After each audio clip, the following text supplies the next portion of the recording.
नमस्कार दोस्तों, जैसा कि आप सब लोग जानते हैं कि पाकिस्तान और भारत के बीच में युद्ध सा जो माहौल अभी बना है उसको मद्देनजर रखते हुए मिनिस्ट्री ऑफ होम अफेयर्स ने स्टेट्स को एडवाइस किया है कि वो इमरजेंसी पावर्स को एक्टिवेट करें नेशन वाइड।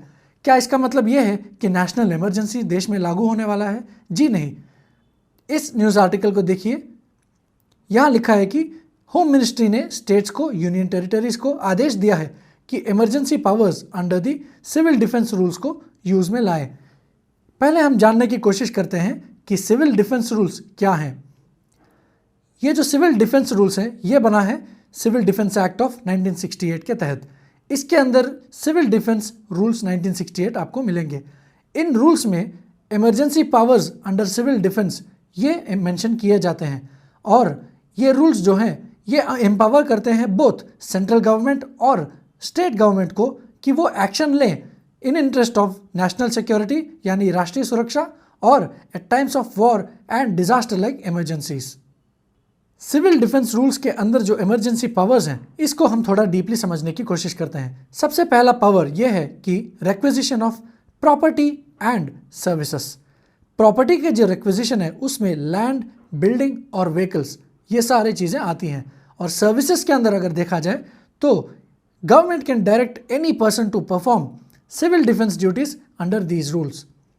और अगला अगर हम पावर देखें तो controlling of lights and camouflage, क्योंकि देश को अटैक्स के दौरान अपने आप को कैमोफ्लाज करना होता है तो उसको एक मैन्युफैक्चर्ड इम्पोज्ड ब्लैकआउट्स भी लाने पड़ते हैं जिसके तहत उसको control of lights and camouflage ये दोनों की ज़रूरत भी पड़ती है। और अगर थर्ड हम देखा जाए और नेक्स्ट है evacuation orders. Government evacuation orders को मैंडेटरीली इशू कर सकती है जिसमें एक पूरे एरिया में जितने सिविलियंस हैं उनको इवैक्यूएट किया जा सकता है। और अगला रिस्ट्रिक्शन ऑन मूवमेंट। गवर्नमेंट कर्फ्यूज़ को इम्पोज कर सकती है और मूवमेंट्स को कंट्रोल कर सकती है और लोगों को कुछ सेंसिटिव जोन से उनका एक्सेस भी रिस्ट्रिक्ट कर सकती है। और अगला है सेंसरशिप एंड कम्युनिकेशन कंट्रोल। देखिए, जो वॉर लाइक सिचुएशन देश में आज के समय पे बना हुआ है इसमें गवर्नमेंट को सेंसरशिप और कम्युनिकेशन कंट्रोल करना बहुत ज़रूरी हो जाता है, क्योंकि आज के सोशल मीडिया के ज़माने में फेक न्यूज़ बहुत ज़्यादा प्रचलित है और इसके तहत ये एक वॉरफेयर का टूल भी बन के सामने आता है जहाँ पे पाकिस्तान भारत के अंदर फेक न्यूज़ को फैला के यहाँ पे डिस्टर्बेंस क्रिएट कर सकता है। अगला है training and deployment. Government citizens को सिविल डिफेंस कॉर्प्स के अंदर एनरोल करा सकता है और मैंडेटरी पार्टिसिपेशन इन ड्रिल्स भी करा सकता है। इसको हमने 7 मई को देखा था ऑपरेशन अभ्यास के तहत, जहां पे चुने हुए 244 डिस्ट्रिक्ट्स के सिविलियंस को बोला गया था कि वो air defence drills, blackout drills और मैन रेस्क्यू ड्रिल्स को कंडक्ट करें। अगला हम देखें तो डिमोलिशन ऑफ स्ट्रक्चर्स। गवर्नमेंट के पास ये पावर आ जाता है कि वो बिल्डिंग्स को डिमोलिश कर सकता है या फिर जो कुछ भी स्ट्रक्चर्स ऑब्स्ट्रक्ट कर रहे हैं ऑपरेशंस को, उसको गवर्नमेंट हटा सकती है। और finally price and supply regulation. War जैसी सिचुएशंस जब बन के आती हैं, आपने ऐसा ही एक डेस्परेट टाइम्स कोविड के टाइम में भी देखा था जहाँ पे पब्लिक सामान की होर्डिंग बहुत ज़्यादा करती है। इसीलिए गवर्नमेंट प्राइसेस को कंट्रोल करती है और एसेंशियल गुड्स की सप्लाई को भी कंट्रोल करती है। And finally punishment for non compliance. ये जितने भी रूल्स सिविल डिफेंस रूल्स के अंदर आते हैं इसमें से अगर कोई रूल को कोई भी इंडिविजुअल फॉलो नहीं करता है तो गवर्नमेंट के पास ये पावर होता है कि वो उस इंडिविजुअल को अप टू 5 ईयर्स इम्प्रिजन कर सके और या हेवी फाइन भी इम्पोज कर सकें। अभी हम टोटली ये जानने की कोशिश करते हैं कि इन पूरे सिविल डिफेंस इमरजेंसी पावर्स का पर्पस क्या है। इनका पर्पस मेनली ये है कि protection of life, maintenance of public order and supporting of military efforts during the external threats and finally quick mobilisation of national resources. इसके बाद हम समझने की कोशिश करते हैं कि सिविल डिफेंस रूल्स और नेशनल इमरजेंसी के बीच ऐसी कौन सी मेन डिफरेंसेस हैं जो इन दोनों को अलग बनाती हैं। सिविल डिफेंस रूल्स अगर आप देखें तो इसका जो लीगल अथॉरिटी है वो सिविल डिफेंस एक्ट के अंदर आता है, वेयर एज जो नेशनल इमरजेंसी है उसका सोर्स भारत की कॉन्स्टिट्यूशन है। सिविल डिफेंस रूल्स की अगर आप स्कोप देखें तो इसका स्कोप काफ़ी लोकलाइज्ड है, लेकिन नेशनल इमरजेंसी का जो स्कोप है वो नेशन वाइड है। सिमिलरली जो फोकस है सिविल डिफेंस रूल्स का वो है सिविलियन सेफ्टी और इंफ्रास्ट्रक्चर एवं लॉजिस्टिक्स के ऊपर, वेयर एज नेशनल इमरजेंसी का फोकस है नेशनल गवर्नेंस और कॉन्स्टिट्यूशनल अथॉरिटी को मेंटेन करना।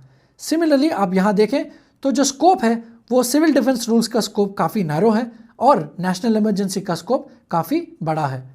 और सिविल डिफेंस रूल्स का जो ड्यूरेशन है वो बहुत ही ज़्यादा टेम्पररी और नीड बेस्ड होता है, लेकिन जो नेशनल इमरजेंसी है वो through the parliamentary approval every 6 months review होके उसको ये देखा जाता है कि इसमें एक्सटेंशन की ज़रूरत है या नहीं।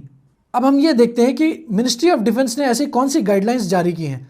All media channels, digital platforms and individuals are advise to refrain from live coverage of real time reporting of defence operations and movement of security forces. आप सबको लग रहा होगा कि गवर्नमेंट ने इस पर्टिकुलर नोटिफिकेशन को क्यों इशू किया। आप जैसा जानते हैं कि 2008 में मुंबई के ऊपर जब टेरर अटैक्स हुए थे उस दौरान कई मीडिया चैनल्स ने कवरेज को कुछ इस तरह से किया था कि वो सिक्योरिटी डिफेंस ऑपरेशंस के जो मूवमेंट्स हैं उनको टेररिस्ट तक लाइव थ्रू टीवी पहुंचा रहा था अनइंटेंशनली। इसीलिए काफ़ी भारत को नुकसान उठाना पड़ा in terms of security forces. इसीलिए उस एक्सपीरियंस को मद्देनजर रखते हुए भारत ने इस बार प्रीएम्प्टिवली इस मैसेज को गिव आउट किया है। सारे मीडिया चैनल्स को लाइव कवरेज करने से रोका जा रहा है with respect to defence operations and security forces movement. अगर हम सीरीज ऑफ इवेंट्स को देखें तो आप यहाँ पे देख सकते हैं कि all shops restaurants in Chandigarh to be closed by 7 PM except medical shops.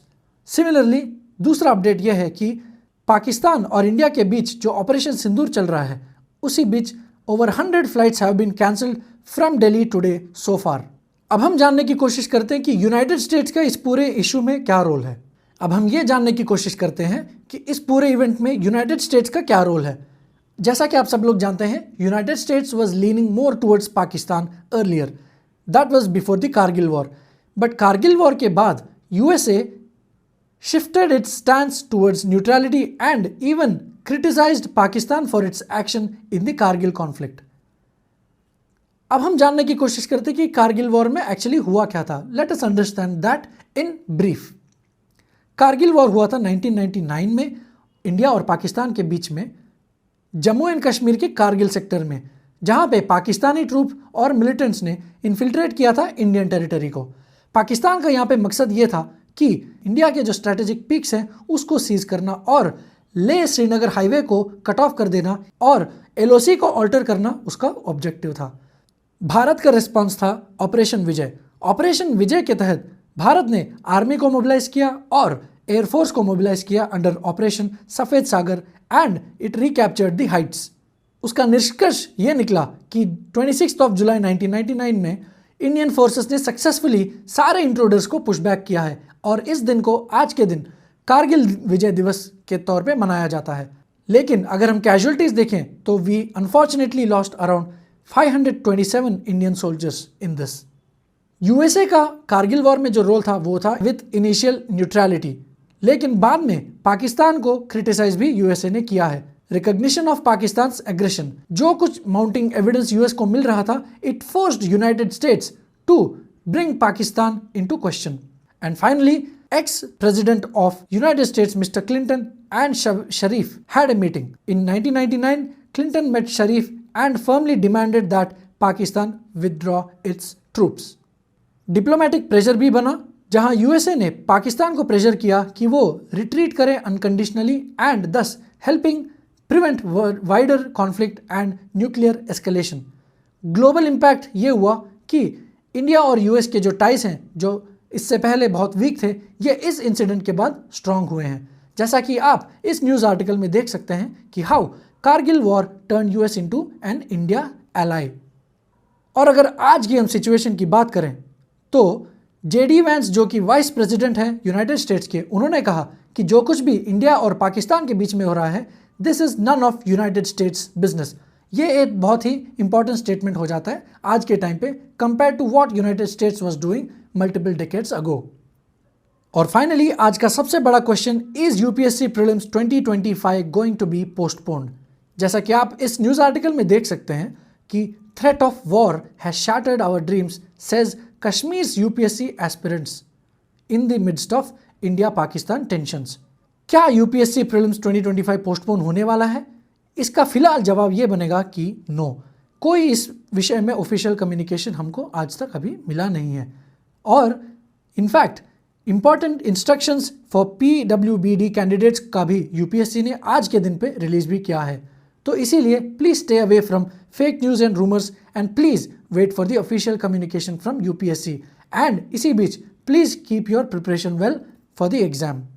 But it goes without saying that ये जो कंसर्न्स है वो यूपीएससी तक ही सीमित नहीं है।